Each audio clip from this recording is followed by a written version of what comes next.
네, 안녕하세요. 빌딩 교습소의 김성윤입니다. 오늘은 제가 처음으로 이렇게 앉아서 책상 앞에서 인사를 드리고 시작을 해보겠습니다. 굉장히 어색한데요. 오늘 딱 지금 날짜가 10월 22일이에요. 3일 있으면 공인중개사 시험입니다.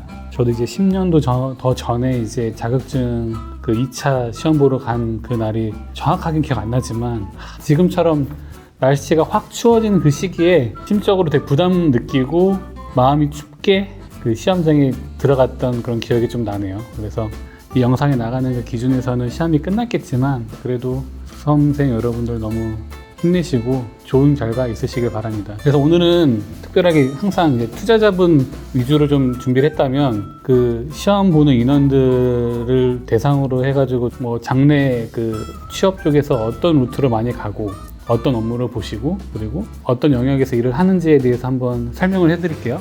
우선은 그 업무 영역으로 좀 나눈다면 첫째는 이제 가장 흔한 소규모 원룸, 투룸, 주택, 임대차가 좀 있을 것 같고요. 주로 이제 상대적으로 진입장벽이 좀 낮고 계약 건수가 빈번하게 일어나는 일이기 때문에 처음 시작하시는 분들이나 계약 건수를 좀 다양하게 하고 싶은 분들이 좀 많이 진입을 하시는 것 같아요.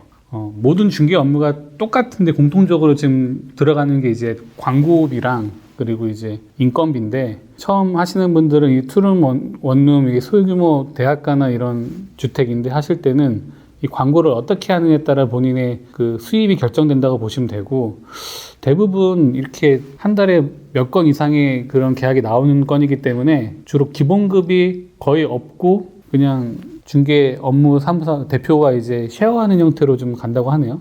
대부분. 뭐 아닌 경우도 있겠지만 계약 건수가 상대적으로 가장 많이 일어나는 업무다 보니까 주로 무급여, 무기본급 플러스 상여 형태로 간다고 보시면 될 것 같아요. 그래서 본인이 광고를 얼마나 소비자들이 좀 봤을 때 명확하고 신뢰감 있게 하느냐에 따라 본인의 그 수입이 결정된다고 보시면 될 것 같습니다. 두 번째는 이제 그 아파트 단지 내에 있는 주거 임대 매매입니다. 상대적으로는 좀 안정적인 것 같아요. 앞에 원룸, 투룸보다는. 왜냐하면 이미 기존에 계신 분들 밑에서 배울 수도 있고 또 단지 내에 있기 때문에 주로 그쪽 지역을 포커싱으로 처음만 공부하시면 그 이후에는 주로 업무가 비슷한 형태로 가기 때문에 비교적 안정적으로 좀 보시면 될 것 같아요. 이것도 이제 비슷합니다. 처음에는 이제 무급여로 하셔도 되고 뭐 대표자와 기본급 플러스 이제 인센티브 형태로 좀 이루어질 텐데 단 이것도 이제 주로 주말이랑 그리고 토요일, 일요일에도 출근을 좀 하셔야 될 수도 있어요. 왜냐면 아파트를 보러 오시는 분들 대부분이 평일에는 좀 바쁘시고 주말에 이제 몰려 있다 보니까 본인의 이런 업무가 주말에도 연장될 수 있다. 물론 모든 것도 마찬가지지만 상대적으로는 그렇다라고 보시면 될 것 같아요. 세 번째는 이제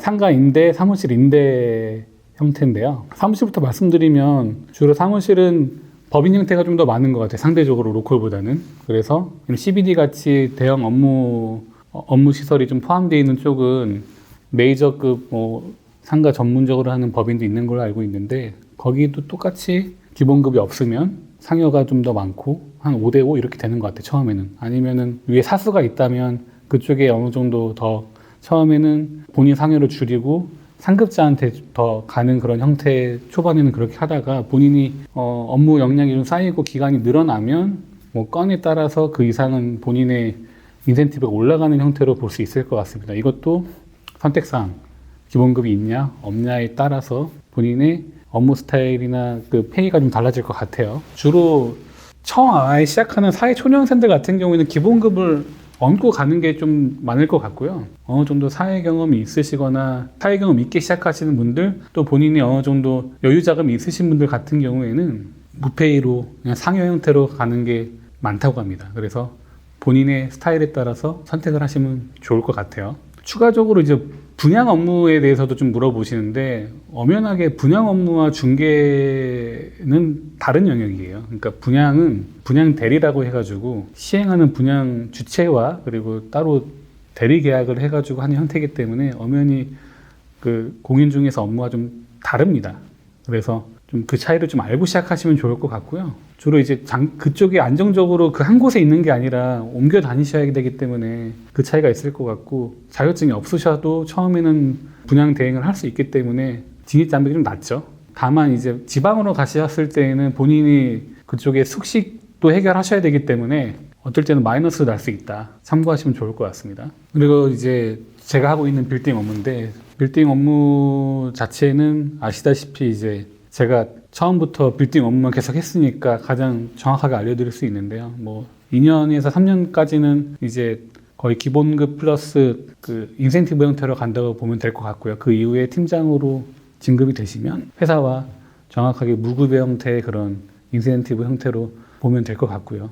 빌딩 업무를 하다 보면 어쩔 수 없이 자연스럽게 임대차도 경험하기 때문에 처음부터 본인이 건수가 아니라 처음부터 난이도가 높고 뭐라고 하죠? 끝판왕부터 시작하고 싶으신 분들은 빌딩 중개 업무부터 시작하셔도 좋을 것 같아요. 저는 그것부터 시작을 했기 때문에 아쉬운 감은 있죠. 제가 원룸, 투룸 이런 거 안 해봤기 때문에 좀 그런 건 있지만 제가 호기심이 많은 스타일이거든요. 근데 그런 어찌됐건 대부분 다 빌딩 중개, 건물 중개를 마지막 끝판왕으로 보시기 때문에 이거부터 시작하시면 또 장점이 그런 부분에서 있는 것 같습니다. 이렇게 처음에는 제가 업무 분야로 좀 나눠봤는데요. 그 다음은 규모별로 좀 나눌 수 있을 것 같아요. 좀 중복되는 부분이겠지만 대부분 이제 한 20명 이하의 그런 1층 로컬이나 중개법인 형태의 업무 스타일과 또 20, 30명 이후, 저희 회사 같은 경우는 지금 80명 정도에서 100명 사이에 인원이 있기 때문에 인원이 많다 보면 어쩔 수 없이 업무 환경이 좀 다르거든요. 그래서 본인이 좀 자유롭게 출퇴근을 좀 하고 싶다 하시고, 뭔가 조직 문화에 대해서 처음엔 좀 거부감이 있으신 분들은 대부분 이제 한 소규모 형태에서 좀 시작하시는 분들도 계시고, 또 역으로 다 그런 거 아니겠지만 좀 너무 소인원대로 하다 보면은 뭔가 본인이 좀 더 큰 물에서 놀고 싶다. 자기가 거기서 에이스가 됐는데 좀 더 본인 발전하기 위해서 더 큰 물에서 놀고 싶으신 분들은 역으로 뭐랄까 소인원에서 이제 이런 중개법인, 대형 중개법인 넘어오신 케이스도 있기 때문에 그런 것도 잘 고민해 보시고 본인의 첫 진로에 대해서 생각해 보시면 좋을 것 같아요.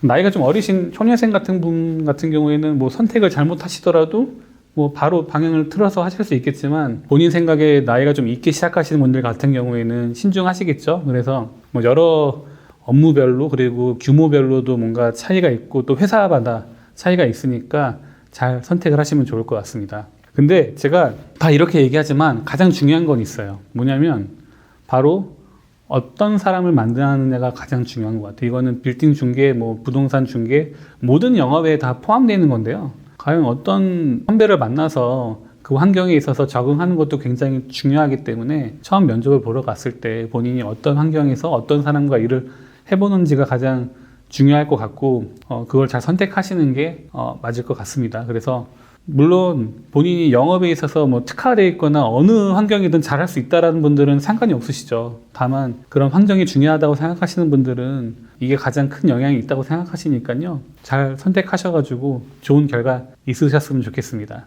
오늘은 이제 처음으로 이제 중개 후배들을 대상으로 제가 좀 영상을 찍어봤는데, 앞으로 선의 경쟁, 제가 앞에서 더 나갈 테니까 따라오시면 좋을 것 같고, 앞으로의 미래 제가 응원할 테니까 혹시라도 궁금한 점 있으면 아래 연락처로 연락 주세요. 네. 이만 마치겠습니다. 감사합니다.